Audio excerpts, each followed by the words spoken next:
interesting to see if SK ever plays like Fnatic on Cash. That'd be a really interesting game because I want to see if Dennis and my server might be on Cash and push it like constantly. If there's one guy there, they always try to fight him. I wonder if they would fight Cole. What would happen in that matchup? Because he is so good when he's like on an island like that and knowing when to put pressure and when to fall back and how to utilize his nades and how to dictate rotates and whatnot. So. All right, so to break down the final moments of this set, we are going to set it back over to the analysis desk, guys. Take it away and tell us your thoughts there on map number 2. Thank you very much, Blue and Dazed.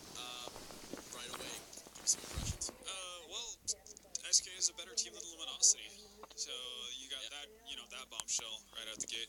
But no, this is kind of like we expected it to be.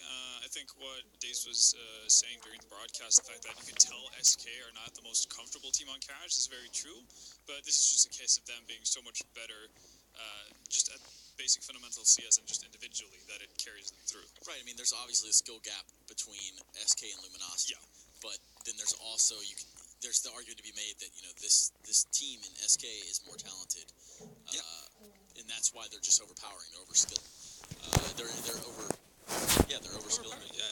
Yeah, outskilling them, overpowering, just having their way with their little brother in that sense. So slapping them around in a big way. So, and that's kind of what we came into the game expecting as well. But to be fair, Luminosity did show some consistency in how they're played. Their T side on Cash, for instance, was very calm in that sense. So they didn't necessarily get rattled by the fact that they were playing SK. Well, let's talk about Pickle going out the store there. We got round 12 loaded up for you guys at home. Let's take a look at it right now. Yeah, this is kind of a showcase of how SK aren't really super comfortable about the situation or playing Cash. And this is after losing the first frag, Fallen rotates up over to the A bomb site to help out Fern. Fern finds the first one from Truck, but it's what they do here. Normally you'd see SK have like a full, clear idea of what they wanted to do in a situation like this, but Fur and Fallen kind of end up not really knowing what's going on. So Fur looks at Fallen instead of covering door. I think you might have been, or if SK had been more practiced on the map, you probably see Fur hanging out by Truck for longer because Fallen has the main angle covered off, or Fallen rotates in towards site. Like something to that sort, instead of them just looking at each other and then obviously allowing PKL to basically clear up the entire A-bomb site. Essentially looked at each other and said, what? Yeah, like what now? And then next thing you know, they're getting shot from the door. Exactly. And even when they have slip-ups like that, they still manage to win with pretty confident numbers, right? And that, again, goes to show how skilled they are. But you can definitely tell, like, that's not going to hold up versus a top-tier team. And that's why you don't see SK play too often in international tournaments. Oh, absolutely. Let's take a look now at... Obviously, allowing PKL to basically clear up the entire A-bomb site. Essentially looked at each other and said, what? Yeah, like what now? And then next thing you know, they're getting shot from the door. Exactly. And even when they have slip-ups like that, they still manage to win with pretty confident numbers, right? And that, again, goes to show how skilled they are. But you can definitely tell, like, that's not going to hold up versus a top-tier team. And that's why you don't see SK play too often in international tournaments. Oh, absolutely. Let's take a look now at... and some bright and shining faces in us, and Blue and Dazed. Bach, too. Yeah, pretty shining face. But most definitely go check out Raptors VODs if you want to try to learn something from there. Probably more to take away from on Cash from some other teams, but yeah. I mean, still Cobble, though? Yeah, Cobble for sure, 100%. Absolutely. Okay, well, when we come back, we're going to get up into Optic and Energy on 2 maps. And let me tell you guys, you don't want to miss that one. We'll be right back.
spot that they want to be right now. They have issues with their, getting a full 5-man lineup and all that, and Energy on their end, they're, dark horses here. Well, let's start by taking a look at this Optic lineup, and you're going to notice something here right away. You do see Peacemaker there in the middle, aside of Tarek Rush, Naf, and Mixwell. Peacemaker, the coach, coming in, obviously, in the absence of what would be Hiko. Yep. And as, that story develops on its own, that is a totally different situation, where Hiko obviously not playing with them any longer. Yeah, and that's obviously going to affect them, even though Hiko wasn't a permanent member when he got into Optic and played Las Vegas with them, or Katowice, I should say. It's obviously still going to be a step down in the sense that Hiko is a better individual player than Peacemaker. I guess the one benefit that they do get from this is that Peacemaker is going to be their in-game leader while he's standing in, and we know that Peacemaker has done, quite a bit of work with all the teams he's been on in the past in terms of just being helpful from a strategical point of view. So that could maybe outset the difference in that they're going to lack in terms of skill. Well, to pick back up on the story we were speaking about before the game, and it's pretty much quoted when I say Stan leaving Killed the team. Like, Yeah. Is that what happened here? How much of a setback is that for this Optic lineup? It's a massive one because good in-game leaders and